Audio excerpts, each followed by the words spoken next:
জয় সিদ্ধা, জয় গুরু পীরানন্দমের জয়। আমি সোনাম আশাট। আজকে আমি আমার কিছু অভিজ্ঞতা বলতে যে আমার জীবনে সিদ্ধাম কিভাবে আমার উপকার করেছে, আমি কিভাবে গুরুদেবের কাছ থেকে নবজন্ম পেয়েছি, সেই বিষয়ে আমি আপনাদের কাছে বলতে এসেছি। আমি প্রথম সিদ্ধামে যাই 2021 সালের 28শে ডিসেম্বর।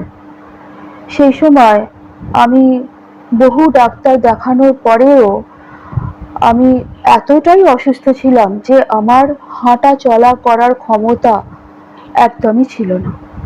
অনেক ডাক্তার দেখিয়েছি, অনেক ডায়াগনোসিস হয়েছে, কিন্তু কেউ আমাকে সুস্থ করতে পারেনি এবং জীবনে বাঁচার প্রতি আমার সেই আশাটাই চলে গিয়েছিল। আমি ভেবেছিলাম হয়তো আমি কখনোই সুস্থ জীবনে ফিরতে পারবো না। আমার পায়ের কন্ডিশন এতটাই খারাপ ছিল যে আমি ঘর থেকে বাথরুমটুকু পর্যন্ত আমি যেতে পারতাম না এবং তার জন্য আমাকে লাঠির সাহায্য নিতে হতো। তো আমি বাড়ির বাইরে তো যাওয়া অনেক দূর, আমি বিছানা থেকে খুব বেশি হলে বাথরুমটুকু এবং বিছানায় শুয়েই আমার প্রায় দিন কাটাতে হতো। অনেক চিকিৎসা করেও আমার কোনো সেই সময় ফল হয়নি। আমি সিদ্ধামে যাওয়ার পর প্রথমেই গুরুদেব আমাকে দেহবন্ধন দেন এবং তার জন্য সে সময় সেই মুহূর্তে দেহবন্ধনটুকু দিয়েছিলেন এবং আমাকে উনি বলেছিলেন যে আমি তাড়াতাড়ি সুস্থ হয়ে যাব। সে সময় কিন্তু কোনো টাকা পয়সা, এখনো যেমন উনি নেন না, অনেক ক্রিয়া করেন, কোনো টাকা পয়সা তার জন্য উনি নেন না, তখনও আমার কাছ থেকে কোনো টাকা পয়সা নেওয়া হয়নি। আমি বাড়ি আসি এবং আমি বাবার কাছে প্রার্থনা করি যে বাবা আমি যেন সুস্থ হয়ে উঠি। এবং আমার অনেক দিনের একটা বাসনা ছিল, আমি মা নর্মদাকে পরিক্রমা করতে চেয়েছিলাম। শিবপুত্রী মা নর্মদা এ সম্পর্কে যদি কেউ না জেনে থাকেন তো গুগলে সার্চ করে দেখবেন যে নর্মদার মাহাত্ম্য কি। সেই নর্মদা নদীকে পরিক্রমা করা একটা সাধনা। তো পূর্ণ পরিক্রমা করা সম্ভব না হলেও আমার ইচ্ছা ছিল যে আমি অন্তত পঞ্চক্রোশী পরিক্রমা সেটুকু যেন করতে পারি। 5 দিন 5 রাত্রি পাহাড়ি রাস্তায়, দুর্গম রাস্তায় পায়ে হেঁটে চলে পঞ্চক্রোশী পরিক্রমা করতে হয়। তো যেখানে আমি যেখানে আমি এক পা হাঁটার ক্ষমতা আমার ছিল না, সেখানে আমি সিদ্ধামে যাওয়ার পর আমি প্রার্থনা করি সিদ্ধামের উদ্দেশ্যে, গুরুদেবের উদ্দেশ্যে প্রার্থনা করি আমাকে সেই শক্তিটুকু দাও। আমি হয়তো এতটাই ক্ষীণ হয়ে গেছি, আমি হয়তো আর বাঁচবো না, আমার সেই বাঁচার আশাটুকুও ছিল না। আমি মৃত্যুর আগে অন্তত এই জীবনটা সার্থক করার জন্য একবার যেন আমি তপভূমি নর্মদাকে পরিক্রমা করতে পারি, পঞ্চক্রোশী পরিক্রমাটুকু করতে পারি। 15 দিনের মধ্যে আমি এতটাই আমার পা সুস্থ হয়ে যায়, আমি সেই পরিক্রমায় যাব বলে মনস্থির করি। কেউ বিশ্বাস করছিল না, কেউ ভরসা করছিল না, আমার বাড়ির লোক এবং সবাই, আমার নিজের মা, যে এই পা নিয়ে তুই পঞ্চক্রোশী পরিক্রমা কি করে করবি, যেখানে পাহাড়ি দুর্গম রাস্তায় 5 দিন 5 রাত্রি হাঁটা। আমি শুধু বলেছিলাম যে বাবা মহাদেব যদি আমার সহায় হয় এবং আমি সেখানে যেতে পারবো, এবং আমি গুরু পীরানন্দম আমার গুরুদেব, আমি সবার আশীর্বাদ নিয়ে মনে মনে আমি রওনা হই এবং সফলভাবে পঞ্চক্রোশী পরিক্রমা করে ফিরে আসি। তারপর থেকে আমার শারীরিক উন্নতি হয় এবং এখনো পর্যন্ত আমি সুস্থ শরীরে রয়েছি। এবং বারবার বলছি, শিবধামের অপার মহিমা, শিবধামের করুণা, যাদের অসীম পূর্বজন্মের সুফলের জন্যই কিন্তু সে শিবধামে যেতে পারে। আজকের দিনে মহাসাধক, কলিযুগের মহাসাধক গুরু পীরানন্দমের সান্নিধ্য যারা পেয়েছে তারা অশেষ ভাগ্যবান, এবং সিদ্ধামে যারা যেতে একবার পেরেছে আমি বলবো তারা সারা জীবন সুরক্ষিত। তাই বলি যে আত্মসমর্পণ, শ্রদ্ধা, বিশ্বাস, ভক্তি, ভালোবাসা, আত্মসমর্পণটুকু যদি আপনি ঈশ্বরের পায়ে চরণে নিবেদন করেন, আপনি অবশ্যই ফল পাবেন। ঈশ্বর আপনার ডাকে অবশ্যই সাড়া দেবেন। জয় সিদ্ধা। এবার বলি সিদ্ধাম সম্পর্কে, যারা কুৎসা রটাচ্ছে, সেই সমস্ত নাম না জানা, পরিচয়বিহীন, বিষাক্ত আগাছার মতন গজিয়ে ওঠা কিছু মানুষ, কয়েকজন মানুষ এবং তাদের সাপোর্ট করার জন্য কিছু চ্যানেল, কিছু মানুষ নাম পরিচয়হীন, ছদ্মনাম, তারা কুৎসা রটাচ্ছেন, অপপ্রচার করছেন। আবার অনেকেই আছেন যারা বলছেন যে সিদ্ধামের রেমেডিস নিয়েছি কিন্তু কোনো কাজ করছে না। আচ্ছা, একটা কথা বলুন তো, প্রথম কথা হচ্ছে, একটা স্কুলে টিচার কিন্তু একই শিক্ষা দেয়, অনেক স্টুডেন্ট থাকে, সবাই কি ফার্স্ট সেকেন্ড থার্ড হয়? কে কতটুকু টিচারের কথা শুনে চলছে, কতটা অধ্যবসায় করছে, তার উপর নির্ভর করে কে কতটা সফল হচ্ছে। সিদ্ধামে গুরুপীরানন্দ মহারাজ সেই সমস্ত সমস্যারই সমাধান করে থাকেন, যে সমস্যাগুলো কোনো ডাক্তার করতে পারে না, সাধারণ জ্যোতিষী যারা যেগুলো করতে পারে না, এমনই সমস্যা যেগুলো সব জায়গায় গিয়ে ব্যর্থ হয়ে তারপরই মানুষ সিদ্ধামে আসে। তাহলে সে কঠিন সমস্যার সমাধান এক রাত্রিরে একদিনে নাও হতে পারে, সেটা 3 মাস লাগতে পারে, 15 দিন লাগতে পারে, 1 সপ্তাহ লাগতে পারে, 8 মাস লাগতে পারে, 1 বছর লাগতে পারে। আপনি যদি মনে করেন 10,000 টাকার 5,000 টাকার রেমেডিস আপনি নিয়েছেন বলে আপনি রাতারাতি ফল পেয়ে যাবেন, সেটা আশা করাটা ঠিক না। কারণ আপনার যে সমস্যাটা হয়ে রয়েছে সেটা যে শুধুমাত্র নেগেটিভ এনার্জির জন্য হয়েছে, তার সাথে আপনার কর্মফলের জন্য সেটা অনেকটা যুক্ত। সেটা কাটাতে গেলে আপনাকে বিশ্বাস এবং ধৈর্যের সঙ্গে অপেক্ষা করতে হবে। আর সব থেকে বড় কথা, আপনি ঈশ্বরের প্রতি যে ধামে গেছেন, যার শরণাপন্ন হয়েছেন, বিশ্বাস করে আপনি ছবি প্রতিষ্ঠা করেছেন ধামের, কিন্তু আপনার মনে সন্দেহ যে আদৌ আমি রেমেডিসটা নিলাম কাজ হবে তো, তাহলে যেখানে সন্দেহ, যেখানে অবিশ্বাসের একটু হলেও থাকে, সেখানে ফল পাওয়া যায় না। জানেন তো যে বিশ্বাসে মিলায় বস্তু তর্কে বহুতু। কোনো তর্ক আমি করছি না, তবে একটা কথা জেনে রাখবেন, আজকে বহু জ্যোতিষী আছেন, বহু তান্ত্রিক আছেন, বহু ডাক্তার আছেন, সবাই সার্ভিস দেন, কেউ বিনা পয়সা সার্ভিস দেন না, সবাই রেমেডিস দেন। অনেক মানুষ অনেক পাথর পড়ছে, অনেক মেডিসিন খাচ্ছে, অনেক জ্যোতিষী তান্ত্রিকদের কাছে গেছে, সবার কি 100% কাজ হয়? হয় না। কিন্তু কেউ এভাবে কুৎসা রটায় না, তার পিছনে লেগে যায় না। একজন জ্ঞানী মানুষ, একজন প্রকৃত ভক্ত জানার চেষ্টা করে যে সবার কাজ হচ্ছে, আমার হচ্ছে না কেন। তার জন্য দরকার পড়লে বারবার যান গুরুদেবের কাছে, তিনিই বলে দেবেন উপায় কি। তো সেটাই হচ্ছে কথা, যে আজকে যখন ঈশ্বরলব্ধ, যদি ঈশ্বরের থেকে নেওয়া যদি কোনো জিনিস দিয়ে আপনি আপনার সমস্যার সমাধান করতে চান, হ্যাঁ, গুরুপীরানন্দ মহারাজকে যদি বিশ্বাস করতে অসুবিধা হয়, আপনি তার ধামে গেছেন যেখানে স্বয়ং মহাদেব বিরাজিত, যেখানে স্বয়ং তারা মা, বজরংবলী, মা কালী সবাই রয়েছেন, আপনি সবাইকে অবিশ্বাস করছেন। আজকে চিন্তা করে দেখুন, আজকে যেখানে শিবধামে গিয়ে যদি রেমিডিস নিচ্ছেন, আপনার মনে যদি বিশ্বাস না থাকে, সন্দেহ থাকে, আপনি নেবেন না। আত্মসমর্পণ যদি না থাকে, শ্রদ্ধা, বিশ্বাস, ভক্তি যদি না থাকে, কোনো স্পিরিচুয়াল রেমিডিসে কাজ হয় না, এটা বুঝতে হবে।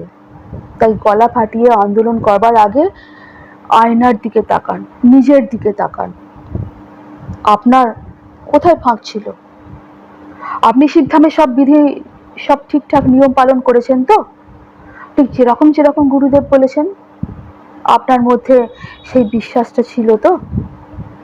তাই এখনো যারা যাননি এবং যাবেন ভাবছেন, সবার আগে নিজেদেরকে প্রশ্ন করুন, আপনি সেই আত্মসমর্পণটা করতে পারবেন তো? সেই শ্রদ্ধা, বিশ্বাস, ভক্তিটা আপনার মধ্যে আছে তো? তাহলেই যান। না হলে স্বেচ্ছায় গিয়ে জিনিস নিয়ে না কাজ হলে গলা ফাটিয়ে সোশ্যাল মিডিয়াতে বদনাম করলে আখেরে আপনারই কর্মফলটা খারাপ হবে। জয় সিদ্ধাম। সিদ্ধামে গিয়ে আমার শারীরিক সমস্যা তো মিটেছে, তার পাশাপাশি আরো বহু সমস্যা মিটেছে, অনেক পার্সোনাল প্রবলেম মিটেছে যেগুলো আমি ফোরকাস্ট করতে চাই না। প্রত্যেক মুহূর্তে বাবা আমাকে বুঝিয়ে দিয়েছেন যে উনি আছেন। যখন বাড়িতে সিদ্ধামের ছবি যখন প্রতিষ্ঠা করছেন, গুরুদেবকে বা ঈশ্বর, আপনার ইষ্টদেবকে, সেই ছবি সব সব জায়গাতেই ঈশ্বর আছেন। আপনি নিজের বাড়ির সদস্য, নিজের প্রাণের সদস্য করে তুলুন তাকে। সব সমস্যার কথা 6টা থেকে 7টার সময় যখন ধূপ দেবেন, মনের কথা, প্রাণের কথা তাকে বলুন। তাকে বলে, তুমি আছো তো, আমার আর কি চিন্তা আছে, তুমি আমার সব ভার নাও। দেখুন, সময় হয়তো লাগবে, দেরি হয়তো হবে, আপনার সমস্যার সমাধান হবেই হবে। তাই বিশ্বাসের সঙ্গে সিদ্ধামকে যদি আপনি সিদ্ধামের শরণাপন্ন হন, আপনি কখনো ব্যর্থ হতে পারবেন না। আর আপনারা যারা অশ্লীল ভাষায় আক্রমণ করছেন, অশ্লীল ভাষায় সিদ্ধামের অপপ্রচার, নিন্দা করছেন, একটা কথা জেনে রাখবেন, আপনারা কিছু করতে পারবেন না। তার কারণ হচ্ছে, একজন বটবৃক্ষ, একটা বটবৃক্ষ, বটগাছ সর্বপ্রাণীকে ছায়া দেয়, আশ্রয় দেয়। তার চারপাশে কিছু বিষাক্ত আগাছাও থাকে, নাম পরিচয় গোত্রহীন আগাছা, যারা বিষ ছড়ায়, অথচ সেই বটবৃক্ষেরই ছায়াতে তারা আশ্রিত। সিদ্ধামের নাম ভাঙিয়েই আপনারা চ্যানেলকে ভাইরাল করতে চান, সিদ্ধামের নাম ভাঙিয়েই আপনারা প্রচারের আলোতে আসতে চান। সিদ্ধামের বদনাম করছেন বলে সেই সৎ সাহসটুকু নেই যে নিজেদের নাম পরিচয় নিয়ে আসছেন। তাতে সিদ্ধামের কিছু যায় আসে না। স্বয়ং মহাদেব যেখানে বিরাজ করছেন, স্বয়ং শিব শম্ভুর কৃপা যিনি পেয়ে বসে আছেন মানব কল্যাণের জন্য, সেখানে এই চামচিকি বাদুর যারা বটগাছে আশ্রয় নেয়, বিষাক্ত আগাছা যার পাশে থাকে, তাদের কিচ্ছু করার নেই। আর যারা প্রকৃত ভক্ত, আমি বলবো, এই সমস্ত চ্যানেল বা এই অপপ্রচারের মধ্যে একদমই মন দেবেন না, কান দেবেন না। তাতে আপনাদের মন অধোগামী হবে। কারণ মানুষকে সম্মান করতে গেলে পারিবারিক শিক্ষা লাগে। আজকে যারা গলা ফাটিয়ে অশ্লীল ভাষায় যারা অপপ্রচার করছেন, তারা অ্যাকচুয়ালি শুধু নিজেদের অসম্মান করছেন না, নিজের পরিবার, নিজেদের বাবা মার শিক্ষা, সব কিছুকেই আপনারা অসম্মান করছেন। কারণ কোনো পরিবার, কোনো মা বাবা শেখায় না অশ্লীল ভাষায় কাউকে অসম্মান করতে। আর আপনারা দু একজন বা গুটি কয়েক বা কয়েকজন মানুষের কাজ হয়নি সিদ্ধামের রেমেডিস নিয়ে, কজন সংখ্যায়। তার কারণটা কি কখনো অনুসন্ধান করে দেখেছেন? কি কারণে কাজ হচ্ছে না? আর অন্যদিকে হাজার হাজার মানুষ যাদের দিবারাত্র সমস্যা নিয়ে আসছেন, সমাধান হচ্ছে, প্রাণ ভরে মন ভরে পুজো দিয়ে যাচ্ছেন বাবার কাছে, তারাও তো রয়েছেন আপনাদের উল্টো দিকে, তারা সংখ্যাগরিষ্ঠ। অতএব আপনারা যারা অপপ্রচার করছেন, আপনাদের অপপ্রচারে শুধুমাত্র আপনাদের শিক্ষা, আপনাদের রুচি, আপনাদের মানসিকতা, পরিচয়টাই আপনারা সোশ্যাল মিডিয়াতে তুলে ধরছেন। তো ভক্তদের উদ্দেশ্যে একটা কথাই বলবো, আপনারা বেছে নিন যে দুধ নেবেন না জল নেবেন, আপনারাই বেছে নিন। শয়তান অন্ধকারের পথে, শয়তানদের পথে হাঁটবেন না ঈশ্বরের পথে হাঁটবেন, সিদ্ধান্ত আপনাদের। জয় সিদ্ধাম। যারা আজকে শ্রী গুরুপীরানন্দনের সম্পর্কে বারবার বলছেন যে আমরা এতদিন থেকেছি, মানে তারা এতদিন সিদ্ধামের কোর কমিটির মধ্যে থেকে সেবা দিয়ে, গুরুদেবের সান্নিধ্যে থেকে, গুরুদেবকে পুজো করে, এত প্রচার করে, এত চ্যানেলের মাধ্যমে সিদ্ধামের প্রচার করে, হঠাৎ করে রাতারাতি যখন তারা বদনাম করছে, স্বাভাবিক মানুষের প্রশ্ন আসবে যে আপনারাই তো এতদিন উপকার পেয়েছেন, উপকার পেয়েছিলেন বলে প্রচার করেছেন, আপনারা প্রত্যেক কটা মানুষ আপনারা সিদ্ধাম থেকে ভীষণভাবে উপকৃত হয়েছেন, তো আজকে আবার অন্য কথা বলছেন, দুরকম কথা বলছেন। কেন বলছেন?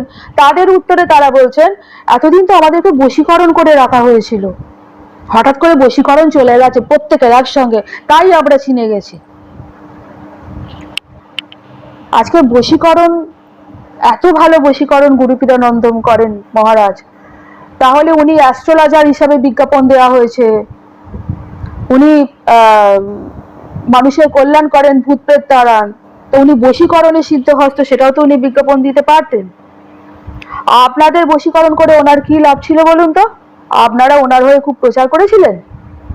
আপনাদের তখন, আপনারা যখন আসেননি ধামে না, তার বহু আগে থেকে ভক্তরা যাচ্ছে সিদ্ধাতে, তারা স্বচক্ষে দেখছে। আপনারা 10টা বাজে কথা কুকথা বললেও আপনাদেরকে তারাই সাপোর্ট করবে। কারা সাপোর্ট করবে? সিদ্ধামের অনেক শত্রু আছে, সেই সমস্ত মানুষ যারা ভণ্ড তান্ত্রিকদের কাছে গিয়ে মানুষের ক্ষতি করে। এমন কোনো মানুষ পরিবারে ক্ষতি করছে কিন্তু সেই পরিবার সিদ্ধামের কাছে গিয়ে বেঁচে যাচ্ছে, সেই সব তান্ত্রিক যারা সিদ্ধামে গিয়ে মার খেয়েছে, তাদের দরকার ছিল ঠিক এইরকমই কিছু কালপ্রিট, যারা সেই সব তাদেরকে সাপোর্ট করে সিদ্ধামের এগেনস্টে গিয়ে কথা বলবে। সেই সব শয়তানেরা আপনাদেরকে সাপোর্ট করবে, কারণ তারা আপনাদেরকে ঠিক চিনেছে। আপনারা কেউ না কোনো উদ্দেশ্য নিয়ে গিয়েছিলেন সেখানে, কিন্তু সেটা যেহেতু আপনাদের স্বার্থটা পূরণ হয়নি, আজকে গলা ফাটিয়ে সিদ্ধামের নিন্দে করছেন। তাহলে ভক্ত, প্রকৃত ভক্ত যারা সিদ্ধামের ভক্ত, যারা সিদ্ধামের অনুরাগী, সবাইকে প্রশ্ন করছি, যারা রাতারাতি নিজেদের রং পাল্টায়, যারা রাতারাতি দিনকে রাত, রাতকে দিন বলে, আপনারা তাদেরকে বিশ্বাস করবেন নাকি সিদ্ধামের নিজস্ব ইউটিউব চ্যানেলটা দেখুন ভালো করে, যেখানে 800-এর ওপর ভিডিও আছে, প্রত্যেক কটা সিদ্ধামের ভিডিও লাইভ করা হয়। আপনারা যারা সিদ্ধামের এগেনস্টে কথা রটাচ্ছেন এবং যারা সেই কথা শুনছেন, প্রত্যেককে বলছি, সিদ্ধামের নিজস্ব ইউটিউব চ্যানেলের ভিডিওগুলো দেখুন। আপনারা বিগত 4 বছর ধরে দেখুন কত কঠিন পরিস্থিতিতে মানুষ এসেছে এবং কিভাবে তারা সমস্যা মুক্ত হচ্ছে, এবং পরবর্তীকালে এসে তারা নিজের মুখে তারা বলে যাচ্ছে যে তারা কিভাবে সুস্থ হচ্ছে, কিভাবে সমস্যা মুক্ত হচ্ছে। হ্যাঁ, যারা কুৎসা রটাচ্ছেন তারা আবার এটাও বলেছেন, আগে ছিল ক্ষমতা, এখন 1.5 বছর হলো ওনার কাছে কোনো ক্ষমতা নেই। আমি প্রমাণ আছি, আমি এভরিডে উপকার পাই। 1.5 বছর কেন, আমি রিসেন্ট কিছু মাসের আগে কথা বলছি, যখন এমনই একটা সমস্যা, আমার মেয়ে বিদেশে পড়তে গেছে, যার পড়াটা যাওয়াটা একদমই অনিশ্চিত হয়ে গিয়েছিল, কোনো উপায় ছিল না। আমি শুধু ভরসা করেছিলাম, আমার বাবা আছেন, আমি সিদ্ধামের ছবি প্রতিষ্ঠা করেছি, আমার গুরুপীরানন্দ মহারাজ, আমার গুরুদেব আছেন, উনি ঠিক কিছু না কিছু একটা উপায় বার করবেন। এবং 100% অনিশ্চিত সেটাও সম্ভব হয়ে গেল, মিরাকেল।